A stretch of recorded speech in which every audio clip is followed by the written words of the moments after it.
ನಮಸ್ಕಾರ. ನಾನು ಡಿ.ಜಿ. ನಾಗರಾಜು, ಜಿಲ್ಲಾಧ್ಯಕ್ಷ KRS ಪಕ್ಷ ಮಂಡ್ಯದಿಂದ. ಇವತ್ತು ಮಂಡ್ಯದಲ್ಲಿ ನಮ್ಮದೊಂದು ಸಭೆ ಇತ್ತು, ಹಾಗಾಗಿ ಸಭೆಗೆ ಬಂದಿದ್ವಿ. ಹಾಗೂ ಇವತ್ತು ವಿವಿಧ ಇಲಾಖೆಗಳಿಗೆ ಭೇಟಿ ಕೊಡ್ತಾ ಇದ್ವಿ.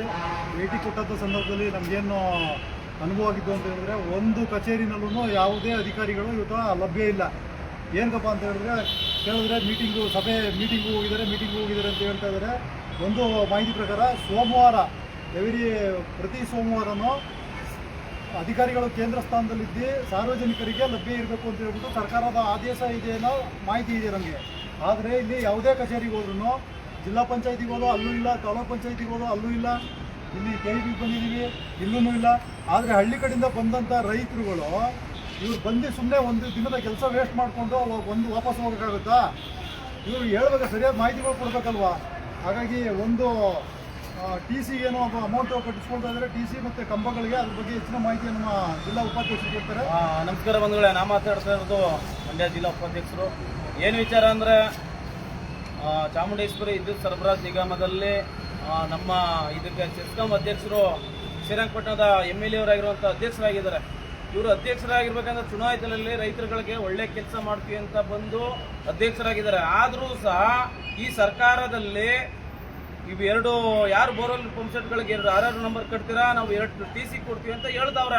TC ಕೊಟ್ರೆ ವೈರ್ಗೆ ಕಂಬಕ್ಕೆ ಅಮೌಂಟ್ ಎಷ್ಟು ಹೇಳ್ತಾವ್ರೆ ಅಂದ್ರೆ, ರೈತರು ಜಮೀನು ಮಾರಿದ್ರು ಅವ್ರು TCನ ಎಳ್ಸಕ್ಕಾಗಲ್ಲ. ಏನು ವಿಚಾರ ಅಂದ್ರೆ, ಒಂದು TCಗೆ ಒಂದು 8 ರಿಂದ 9 ಕಂಬ ಹಾಕ್ಬೇಕು. 9 ಕಂಬಕ್ಕೆ ಇಬ್ಬರು ರೈತರುಗಳು ಬೇಕು. ಇಬ್ಬರು ರೈತರುಗಳು ಬೇಕಾದಾಗ ನಿನ್ನೆ ಮಳವಳ್ಳಿಲಿ ಒಂದು ಎಸ್ಟಿಮೇಟ್ ಕೊಟ್ಟರು. 1,73,000 ಹೇಳವ್ರ ಅಧಿಕಾರಿಗಳು. ಎಲ್ಲಿ ದುಡ್ಡು ತಗೊಂಡು ಕಟ್ತಾರ ಅವರು ರೈತರುಗಳಿಗೆ? ಮೊದಲು ಹಿಂದಿನ ಸರ್ಕಾರದಲ್ಲಿ ಸಕ್ರಮವಾಗಿ ಯಾರು ಅಮೌಂಟ್ ಕಟ್ತಾರೆ 14,000 ಅವ್ರಿಗೆ TCನ ಫ್ರೀಯಾಗಿ ಕೊಡ್ತಿದ್ರು, ರೈತರುಗಳಿಗೆ ಒಳ್ಳೆ ಕೆಲಸ ಮಾಡ್ತಿದ್ರು. ಆದ್ರೆ ಈ ಸರ್ಕಾರ, ಈ ಕಾಂಗ್ರೆಸ್ ಸರ್ಕಾರ ಬಂದು ಯಾವುದೋ ಗ್ಯಾರಂಟಿಗಳು ಕೊಟ್ಕೊಂಡು ರೈತರುಗಳಿಗೆ ಒಂದಷ್ಟೆಲ್ಲ ಇದು ಮಾಡ್ತಾವ್ರ. ನಾವು ಈ ಗ್ಯಾರಂಟಿ ಕೊಡ್ತೀವಿ, ಈ ಗ್ಯಾರಂಟಿ ಕೊಡ್ತೀವಿ. ಆದ್ರೆ ಎಲ್ಲಿ ರೈತರುಗಳಿಗೆ ಇಲ್ಲಿ ಭ್ರಷ್ಟಾಚಾರ ಮಾಡ್ತಾ ಹೋದ. 1,73,000 ರೈತರುಗಳು ಎಲ್ಲಿ ಕಟ್ಟಕ್ಕಾಗುತ್ತೆ? ಅವ್ರು ಮಾಡುವಂತ ಸಂಪಾದನೆಯಲ್ಲಿ ಒಂದು ವರ್ಷಕ್ಕೆ ಬಡ್ಡಿನೇ ಕಟ್ಟಕ್ಕಾಗಲ್ಲ. ಇವ್ರು ಕೊಡುವಂತ ಕರೆಂಟ್ ಕೊಡ್ತಾವ್ರೆ, ವೋಲ್ಟೇಜ್ ಕೊಡ್ತಾಯಿಲ್ಲ. ಡೈಲಿ ರೈತರುಗಳಿಗೆ ಒಂದು 4 ಟೈಮ್ ಬೆಳಗ್ಗೆ ಟೈಮ್ ಕೊಡ್ತಾರೆ, 3 ನೈಟ್ ಕೊಡ್ತಾರೆ. 3 ಅವರ್ ಕೊಟ್ಟಾಗ 240-250 ವೋಲ್ಟೇಜ್ ಕೊಡ್ತಾವ್ರೆ. ಅದರಲ್ಲೂ ಸಹ ಮೋಟರ್ ಓಪನ್ ಆಗ್ತಾ ಇಲ್ಲ. ಯಾಕೆ? ವೋಲ್ಟೇಜ್ ಕೊಟ್ರೆ ರೈತರುಗಳಿಗೆ ನೀರು ಸಂಪೂರ್ಣವಾಗಿ ಬರುತ್ತದೆ, ಇಲ್ಲಾಂದ್ರೆ ಮೋಟರ್ಗಳು ಆಫ್ ಆಗುತ್ತೆ. ಇದೇ ಕಾರಣವಾಗಿ KEB ಅವರು ಎಚ್ಚೆತ್ಕೊಂಡು ರೈತರುಗಳಿಗೆ ಎಲ್ಲಿ ಸಮಸ್ಯೆ ಆಗ್ತಾ ಇದೆ ಅಲ್ಲಿ ಬಂದು ಕೆಲಸ ಮಾಡಬೇಕು. ನಾವೊಂದಷ್ಟು ಅರ್ಜಿ ಕೊಟ್ಟಿದ್ದೀವಿ, ಬನ್ನಿ ಕೆಲಸ ಮಾಡ್ರಿ, ಲೈನಲ್ಲೆಲ್ಲ ತೂಗಾಡ್ತವೆ ಅಂತ ಹೇಳಿದ್ರು. ನಮ್ಮ ಹತ್ರ ಬಜೆಟ್ ಇಲ್ಲ ಅಂದ್ಮೇಲೆ ಏನಕ್ಕೆ KEB ಕಲೆಕ್ಷನ್ ಮಾಡ್ತಿದ್ರಾ? ಅಲ್ಲೇ ಸರ್ಕಾರ ಬಂದು 3 ಬಾರಿ ರೇಟ್ ಜಂಪ್ ಮಾಡಿದ್ರ ಕರೆಂಟ್ ಬಿಲ್. ಆದ್ರೂ ರೈತರುಗಳಿಗೆ ಗೊತ್ತಾಗ್ತಾ ಇಲ್ಲ. ಈ ಸರ್ಕಾರ ಹೋದ್ಮೇಲೆ ರೈತರುಗಳಿಗೆ ಗೊತ್ತಾಗುವಂತ ಸ್ಥಿತಿ ಬರುತ್ತೆ. ಯಾಕಂದ್ರೆ ಒಬ್ಬರಿಗೆ 500 ರೂಪಾಯಿ ಬರುವಂತ ಸ್ಥಿತಿ ಬರುತ್ತೆ. ಯಾಕೆಂದ್ರೆ GST 100 ರೂಪಾಯಿ ಆಗ್ತಾವ್ರೆ. ಆದ್ರಿಂದ ರೈತರುಗಳು ಎಚ್ಚೆತ್ಕೊಂಡು ಪ್ರತಿ ಒಂದು ಸಮಸ್ಯೆನ ನೀವು ಪರಿಹಾರ ಮಾಡ್ಕೋಬೇಕು. ಎಲ್ಲೇ ಹೋಗಿ ಯಾವುದೇ ಕೆಲಸ ಮಾಡಲ್ಲ. ಒಂದು TC ಹಾಕ್ಸಬೇಕಾದ್ರೆ 1,73,000 ಆಗುತ್ತೆ. ಅದರಲ್ಲಿ ರೈತ ಸಂಪಾದನೆ ಮಾಡೋದು 1 ಲಕ್ಷನೂ ಸಂಪಾದನೆ ಮಾಡೋಕ್ಕಾಗಲ್ಲ. ಫ್ರೀಯಾಗಿ ಹಾಕೊಡಿ.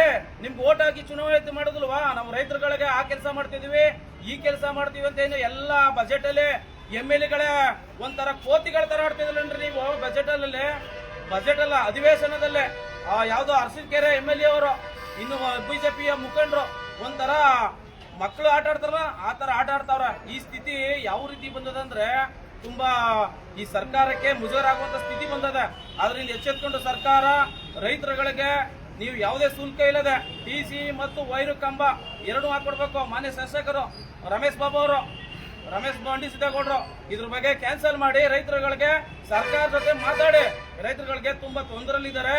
TC ಕೊಟ್ರೆ ಆಗಲ್ಲ, ವೈರು ಮತ್ತು ಕಂಬನ ಕೊಟ್ಟು ನಾವು ಅವ್ರಿಗೆ ಸೌಲಭ್ಯ ಮಾಡಬೇಕು.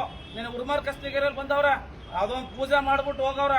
ರೈತರುಗಳಿಗೆ ನಾವು ಹೆಲ್ಪ್ ಮಾಡ್ತೀವಿ. ಎಲ್ರು ಹೆಲ್ಪ್ ಮಾಡ್ತೀರಾ? ಒಂದು ವೈರ್ ಕೇಳಿದ್ರೆ ಒಂದು ಪೀಸ್ ವೈರ್ ಕೊಡಲ್ಲ. ರೈತರುಗಳ ತಗೊಂಡು ಅವ್ರ ಪೀಸ್ ವೈರ್ ಹಾಕ್ಬೇಕು, ಒಂದು ಮರ ಕಡಲ್ಲ. ಈ ಸ್ಥಿತಿ ಮಂಡ್ಯ ಜಿಲ್ಲೆಯಾದ್ಯಂತ ಪ್ರತಿಯೊಬ್ಬರು ಬಂದೈತ. ಆದ್ರಿಂದ ಸರ್ಕಾರ ಎಚ್ಚೆತ್ಕೊಂಡು ರೈತರುಗಳಿಗೆ KEBಯಲ್ಲಿ ಚಾಮುಂಡೇಶ್ವರಿ ವಿದ್ಯುತ್ ಸರಬರಾಜು ನಿಗಮದಲ್ಲಿ ನೀವು ಮಾತಾಡಿ ಇದ್ರ ಬಗ್ಗೆ ಸಂಪೂರ್ಣವಾಗಿ ಫ್ರೀನ ಕೊಡಬೇಕು. ನೀವು ಎಷ್ಟು ಅಮೌಂಟ್ ಇದ್ದು ಮೊದಲು 14,000 ಅದ್ರ ಕಟ್ಸ್ಕೊಂಡು TC ಮತ್ತು ವೈರು ಫ್ರೀನ ಕೊಡಬೇಕು. ನಾವು TC ಫ್ರೀ ಕೊಡ್ತೀವಿ. ಫ್ರೀ ಎಲ್ಲಿ ಕೊಡ್ತೀರಾ? 1,73,000 ಎಸ್ಟಿಮೇಟ್ ಕೊಟ್ಟವ್ರ. ಅವ್ನಿಗೆ 1,73,000 ಕಟ್ಟೋದಕ್ಕೆ ಅವನ ರೈತರ ಸತ್ತೋಗ್ಬಿಡ್ತಾನೆ ಆತ್ಮಹತ್ಯೆ ಮಾಡ್ಕೊಂಡು. ಆ ಸ್ಥಿತಿ ಬಂದದೆ. ಮುಂದಿನಗಳಲ್ಲಿ ಎಚ್ಚೆತ್ಕೊಂಡು ನೀವು ಸರ್ಕಾರ ಜೊತೆ ಮಾತಾಡ್ಕೊಂಡು ರೈತರುಗಳಿಗೆ ಹೆಲ್ಪ್ ಮಾಡಬೇಕು. ನೀವು ಓಟ್ ಬೇಕಾದ್ರೂ ಮಾತ್ರ ಮನೆ ಮುಂದೆ ಬರ್ತೀರಾ, ಇದಕ್ ಮಾತ್ರ ಸ್ಪಂದನೆ ಕೊಡ್ತಾ ಇಲ್ಲ. ನಾವೆಲ್ಲ ಫ್ರೀ ಅಂತ TC ಕೊಟ್ರೆ ಫ್ರೀ ಆಗಲ್ಲ, ವೈರು ಕೊಡಬೇಕು, ಕಂಬನೂ ಕೊಟ್ಟು ರೈತರುಗಳಿಗೆ ವ್ಯವಸ್ಥೆ ಆಗುವಂತ ರೀತಿ ಮಾಡಬೇಕು. ಅದರಿಂದ ನಾವು ಇಂದು ಮಂಡ್ಯ ಚಾಮುಂಡೇಶ್ವರಿ ವಿದ್ಯುತ್ ಸರಬರಾಜು ನಿಗಮದ ಕಚೇರಿಗೆ ಬಂದಿದ್ದೋ. ಆದ್ರೂ ಎಲ್ಲರೂ ಅಧಿಕಾರಿಗಳು ಮೈಸೂರಿಗೆ ಮೀಟಿಂಗ್ಗೆ ಹೋಗಿದೀವಿ ಅಂತ ಹೇಳ್ತಾವ್ರೆ. AW ಇಲ್ಲ, W ಇಲ್ಲ. ಅದರಿಂದ ಸರ್ಕಾರ ಇದ್ರ ಬಗ್ಗೆ ಎಚ್ಚೆತ್ಕೊಂಡು ರೈತರುಗಳಿಗೆ ತುಂಬಾ ಅನುಕೂಲವಾದ ಮಾಹಿತಿಯನ್ನು ಕೊಡಬೇಕು.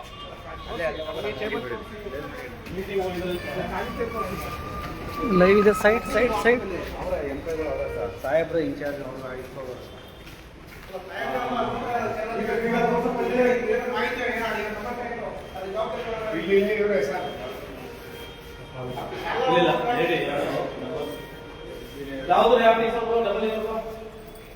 ಟಪಾಲ್ ಇಲಾಖೆ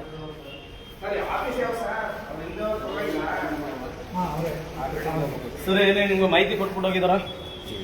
ಸರಿ, ಥ್ಯಾಂಕ್ ಯು. ಇದೇ ರೀತಿ ನಮ್ಮ ಮಂಡ್ಯ ಜಿಲ್ಲೆಯಾದ್ಯಂತ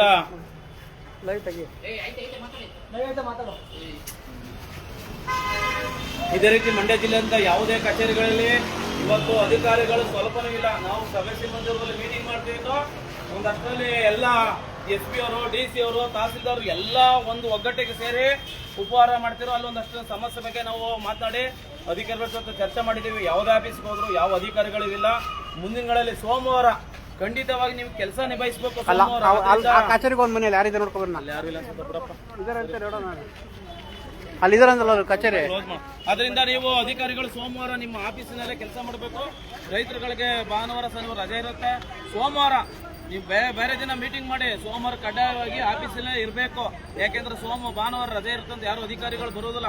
ಅದರಿಂದ ನೀವು ಸೋಮವಾರ ಕಡಖಂಡಿತವಾಗಿ ನಿಮ್ಮ ಆಫೀಸ್ನಲ್ಲಿ ಇದ್ದು ಸಾರ್ವಜನಿಕರ ಸಮಸ್ಯೆನ ಕೇಳ್ಕೊಂಡು ಕೆಲಸ ಮಾಡ್ಬೇಕಂತ ಹೇಳ್ತಾ, ನಮ್ಮ ಎಲ್ಲ ಮಂಡ್ಯ ಜಿಲ್ಲೆಯ ಎಲ್ಲ ಪದಾಧಿಕಾರಿಗಳು ನಮ್ಮ ಜೊತೆ ಎಲ್ಲ ಭಾಗವಹಿಸಿ ಇಂದ ಸಭೆನ ಯಶಸ್ವಿಗೊಳಿಸಿದರೆ ಎಲ್ಲರಿಗೂ ನಮಸ್ಕಾರ, ಎಲ್ಲರಿಗೂ ಧನ್ಯವಾದಗಳು.